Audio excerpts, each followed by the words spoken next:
ভাই ক্ষমা করে দিস তুই আমাদের, আমরা তোরে বুঝতে পারি নাই। আজ সত্য আমাদের চোখ খুলে দিয়েছে। একজন নির্দোষ ছেলেকে কিভাবে ফাঁসিয়ে দিল, অনলাইন আসলে কি করতে পারে সেটাই আজকে আপনারা জানতে পারবেন। পৃথিবীর একমাত্র জায়গা মায়ের কোলকে হারিয়ে সেই সন্তান এমনিতেই কিন্তু দিশাহারা হয়েছিল। এমন তো অবস্থায় র‍্যাব এসে তাকে আবার আটক করে নিয়ে যায়। জিজ্ঞাসাবাদে জানা যায় সেই ছেলেটি নিজেই নাকি নিজের মাকে ফ্রিজের মধ্যে ভরে রেখেছিল। আর এটা শোনার সাথে সাথে অনলাইন একরকম রাতারাতি এই টপিকটি ভাইরাল হয়ে যায়। নানা ধরনের মানুষ নানাভাবে মন্তব্য করতে থাকে সেই ছেলেটিকে নিয়ে। আমি নিজে এরকম একটি তথ্য পাওয়ার পর সেই ছেলেটিকে নিয়ে এরকম একটি ভিডিও বানাই যেখানে ওই ছেলেটির বিপক্ষে কথাগুলো বলি। একজন সন্তান আবার কিভাবে তার মাকে ফ্রিজের মধ্যে ভরে রাখে। মা নাকি তার হাত খরচ দিচ্ছিল না এবং তার প্রেমের সম্পর্কটি মেনে নিচ্ছিল না, যার কারণে তার মাকে নাকি তিনি ফ্রিজের মধ্যে ভরে রাখে। যে তথ্যটি ছিল সম্পূর্ণই ভুল। আজকে হঠাৎ করে আমরা কিছুক্ষণ আগে জানতে পারলাম তার মাকে তিনি আসলে ফ্রিজের মধ্যে ঢুকায়নি। তার বাসারই 4 তলার ভাড়াটিয়াই তার মাকে মেরে তারপর ফ্রিজের মধ্যে ভরে রাখে। কারণ সেই ভাড়াটিয়ার রুমের মধ্যে চলতো অশ্লীল কার্যক্রম। একের পর এক মেয়েকে নিয়ে সেই রুমের মধ্যে ঢুকতো এবং তার মা সেটা দেখে ফেলে। এরপর ভাড়াটিয়াকে হয়তোবা তার মা কিছু বলেছিল আর সেটারই ক্ষোভ প্রকাশ করলো এইভাবে দুনিয়া থেকে সরিয়ে তার ঘরের মধ্যে ঢুকে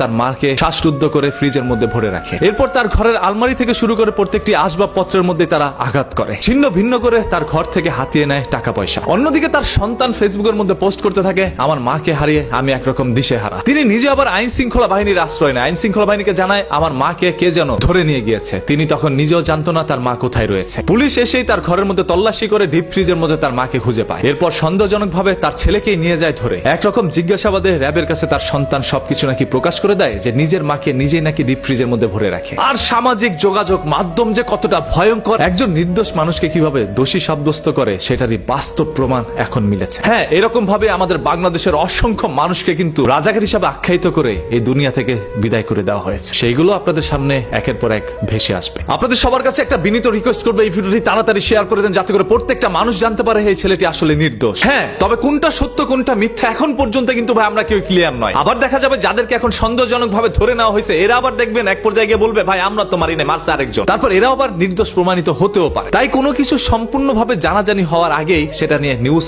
না করাই ভালো এবং আইন শৃঙ্খলা বাহিনীরও আরো কিছু সময় নেওয়া প্রয়োজন। আজকের সাংবাদিক এবং আইন শৃঙ্খলা বাহিনীদেরকে নিয়ে কমেন্ট বক্সের মধ্যে অন্তত এক লাইন লিখে যান, দেখতে চাই আপনাদের সবার মূল্যবান মতামত। আর র‍্যাবি ভাই জিজ্ঞাসাবাদে এমন কি তথ্য বের করলো যেগুলো সম্পূর্ণ ছেলের বিপক্ষে গিয়েছিল আর যেগুলো সম্পূর্ণ নাকি মিথ্যে। আইন শৃঙ্খলা বাহিনী একজন মানুষকে ধরে নেওয়ার পর জিজ্ঞাসাবাদে যদি তার উপরে সকল দোষারোপগুলো দেওয়া হয় যিনি সম্পূর্ণ নির্দোষ ছিল, তাহলে দোষী মানুষগুলোই কিন্তু সমাজের মধ্যে মাথা চাড়া দিয়ে উঠতে পারে। আর যার কারণে আমাদের দেশে প্রতিনিয়তই অপরাধীকে অ্যারেস্ট করা হচ্ছে, তারপর অপরাধ যেন কমছে না। কারণ সঠিক অপরাধীকে চিহ্নিত করা এখনো হচ্ছে না। নির্দোষ মানুষগুলোকে অপরাধী বানিয়েও তাদেরকে সর্বোচ্চ সাজাই দেশের মধ্যে দেওয়া হচ্ছে বলে অনেকেই জানে। আজকের এই ঘটনাটি আমাদের সবার চোখ খুলে দিয়েছে। এখন থেকে যেই কোনো দুর্ঘটনার পিছনে লুকিয়ে থাকা সেই ছোট্ট ঘটনাগুলো একটু যাচাই করে দেখবেন। আমরা সাধারণ জনগণ ভাই এক একটি দাবার গুটি আমাদেরকে দিয়ে কেউ একজন চাল দিচ্ছে, সেই লোকগুলোকে যথাসম্ভব দ্রুত চিহ্নিত করা প্রয়োজন। এই নির্দোষ ছেলেটিকে আমরা কতই নাকি বলেছি, তার মাকে হারিয়ে একরকম তিনি যখন ছটফট করছিল, দিশেহারা হয়ে পড়ছিল, তখনই আবার দেখছে